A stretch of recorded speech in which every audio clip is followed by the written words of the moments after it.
Hi, guys. Welcome to Weekly Travel Updates.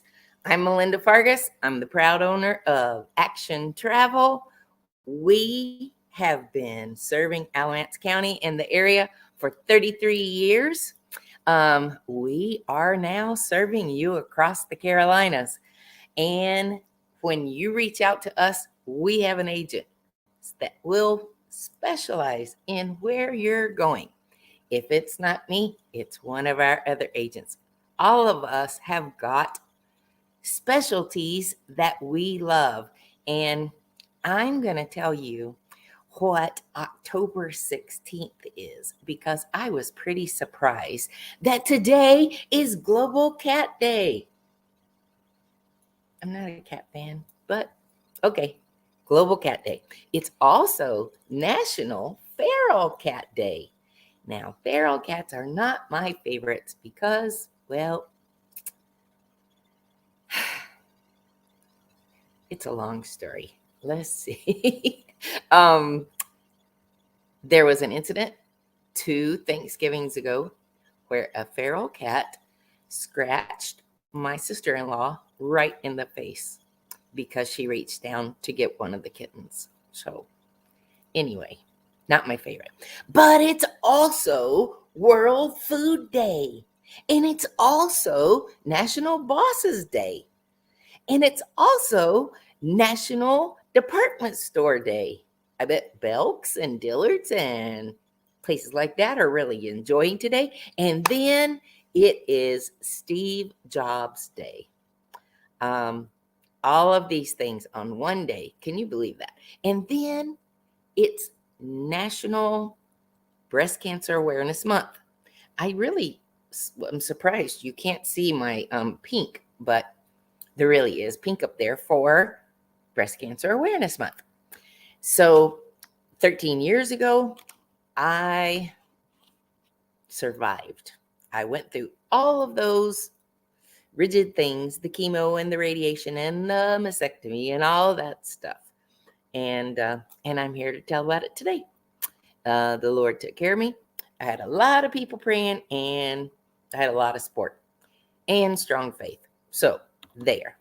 In case my brother is watching, I just have to say it's his birthday tomorrow. So happy birthday to you. Happy birthday to you. I love you, Paul David. Happy birthday to you. And many more. That's it. Okay. I wanted to share with you some things that I found out this week. Do you know it is the end of hurricane season? Well, not technically. It's the end of the active hurricane season because hurricane season really goes from June 1st to November 30th. But typically by mid to the end of October, we start feeling good about things again.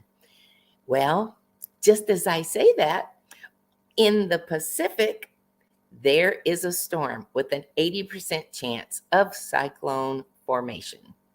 Out there at cyclones, on the East Coast, we get hurricanes. Go figure. Okay. And in the Atlantic, Sean is going to cause problems. And there's another storm behind Sean that is set to be 90% to become a tropical storm that has cyclone potential. So that's all a little bit scary, but you know, it's one reason we have travel insurance. Okay, I'm sorry. I lost my place. Okay.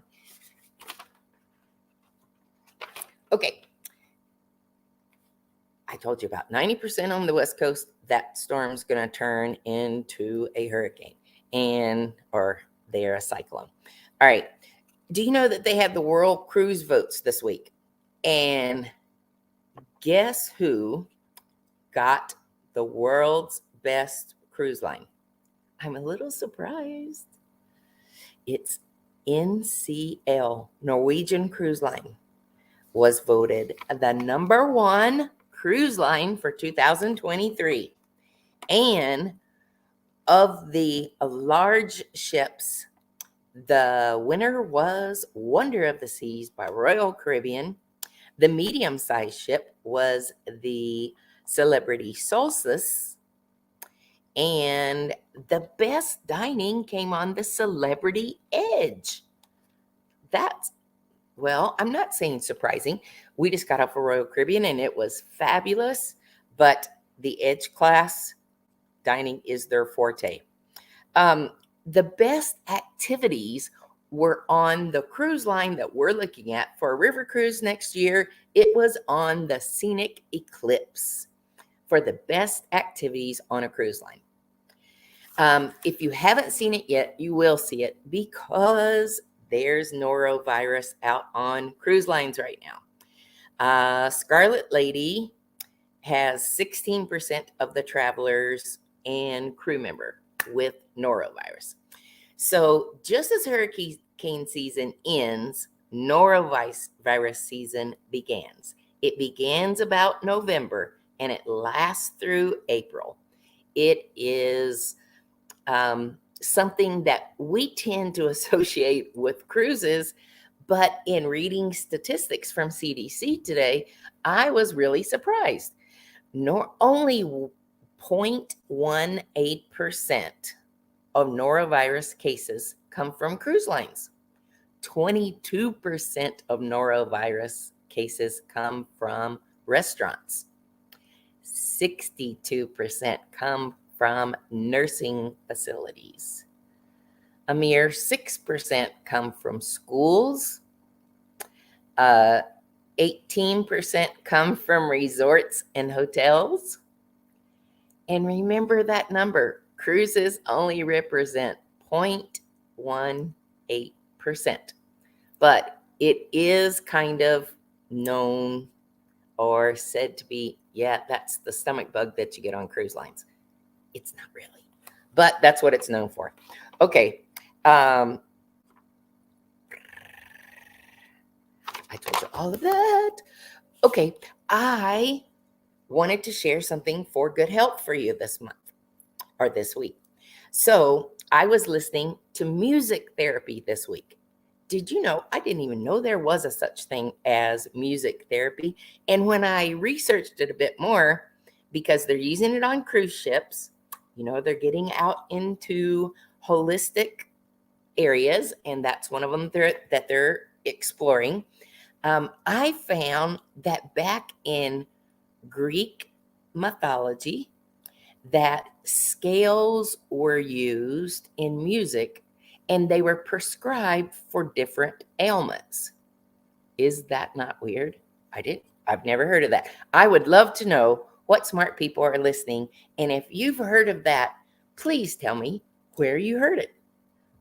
I was amazed. So the music turns the neurons in our brain on. And one of the things that they were talking about in music this week was how we relate. Like if we're getting ready to come into halftime, I bet that coach plays, "We Are the Champions," or if you're trying to get a bunch of kids excited, you would jump up and play some very loud and rambunctious song that would get kids active. Well, not only was it used medically, but it was used socially. I know that you've heard the song Hallelujah. I heard a chord that David played to please the Lord. That chord that pleased the Lord was to soothe King Saul's evil spirit. Or we might think of that as depression or just a rotten mood today. So the key to that is play some music. It's used in many areas, but the renowned TED Talk person that I listened to went to the Louis Armstrong Center for Music and Healing. And I was really shocked at how much research has been done. I'll give you for instance, one that I related to. The very first time a patient went in for chemotherapy, they had a group that they allowed to play their favorite music, and a group who didn't. Guess which group had the most successful day? It was the people with the music. And chemo, having sat in that chair, I'll tell you, it's not a fun time. And so at the end of their treatments, the people who had listened to music were much more positive. And the people who had not listened to music, it is a downer. So there. All right. Let me tell you the second thing that can improve your health. When I had cancer, no, we're talking cancer tonight, sorry. But when I had cancer, my doctor said, "You're a travel agent, right?" And I said, "Yes." And she said, "Well, the first thing I want you to do is I want you to plan a trip. I want you to plan a trip for yourself 3 months after your last treatment date." And I looked at her kind of confused and bewildered, I guess. But she said to me something that I've since used many times. She said, if you plan a trip, your mind has something that it can see you off in the future. It can see you. For me, it was a trip to Scotland and Ireland, and we had a blast. But I could see myself in Ireland. I could see myself in Edinburgh. And I did. And I will say it was powerful. If I would get down, she would say, "Where are you going?" Scotland and Ireland. Yes. Refocus. Okay. That was number 2.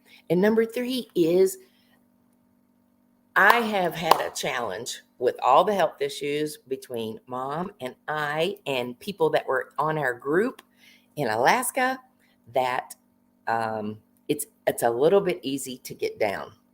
And I was talking to a neighbor and I said, I don't know why I don't do this myself. I read all of this information about grounding, about putting your feet on the ground. There's energy underneath us that emits up through us. And whether you believe it or not, think about the beach. Because my grandma used to always say, "Oh, I can't wait to go to the beach. I just feel so rejuvenated when we come back from the beach." And every morning they would get up early and they would take off and they'd walk down the beach. We'd be gone 45 minutes. They would walk back. Do you know why we feel so much better in times like that? Because we're connected to the ground.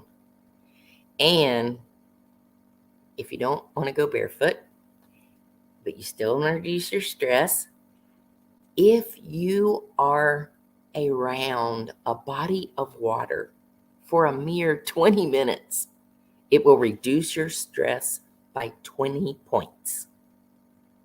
A body of water. I will say, when you get to the beach, there is a when you get to the lake, there's a you're just finally there. So let me know what you think. If you think that this is true. I found it really interesting and inspiring that planning and putting your mind in the future really does have a positive effect on our brains. I'm going a little bit long, so I won't hold you guys anymore. Thank you for coming to see me. I will tell you, prices, if you saw the notes, prices have gone up. It's crazy how it's gone up. And what I would share with you is find yourself a good professional travel agent, one who is going to look out for your best interest. That's what we used to put in our ads. Let us look after your best interests. We don't want to do your business just for one trip. We want it to be so good that we've got your travel business from now on. Thank you for watching. I'm Melinda Fargas. In 2024, we are going to Alaska in August. We are going to Cuba. It looks like it's going to be the end of April. That's what I'm going to say. We don't have the dates locked in yet, but ever since we got back from Cuba in 2019, I've really wanted to go back. And there's an opportunity, and it's going to be a small group adventure. It's going to be really limited, so 10 or 12 people. If it's something you have interest in, reach out to me. I'll tell you, I was just enthralled with all of the old, and all of the old is still there. To walk through Havana and to look up into open doors, you'd see a stairway that would be like a spiral stairway. And as you walk towards the door, it had little tiny black and white tiles that were a mosaic all the way up the steps. It was amazing. Anyway, that's going to be another trip. And Scotland and Ireland look like that's our replacement for the Holy Land trip. That's not going to happen next year. Although, remember that I said our groups go by cruise ship because should something happen, it is very challenging to get out of the country.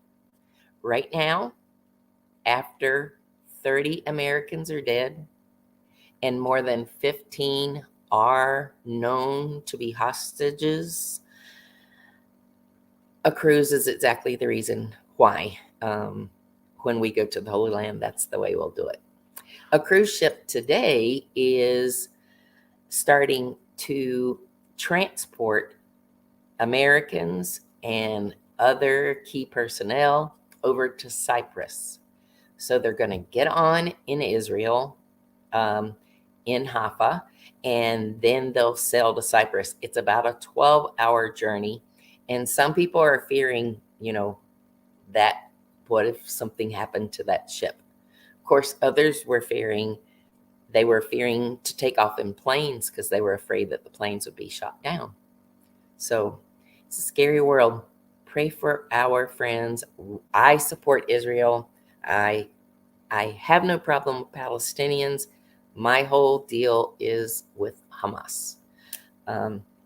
Many of you know I'm a preacher's kid. So when I first heard this, my first thought was, okay, it might not be long before the Lord returns. And it might not. There isn't really anything else in biblical prophecy that has to happen before Christ returns. And the wars and rumors of wars and seeing who's going to come and back up Hamas will really kind of open the biblical prophecy of this could really be it. And my first job is to share myself, my love for Christ, what he's done for me with others. And my second job is action travel. So reach out to me if there's anything I can do to help you. I'd count it an honor. You can always reach us at 336-222-TRIP. And remember, without a travel agent, you're on your own. Ciao, guys. Have a great week.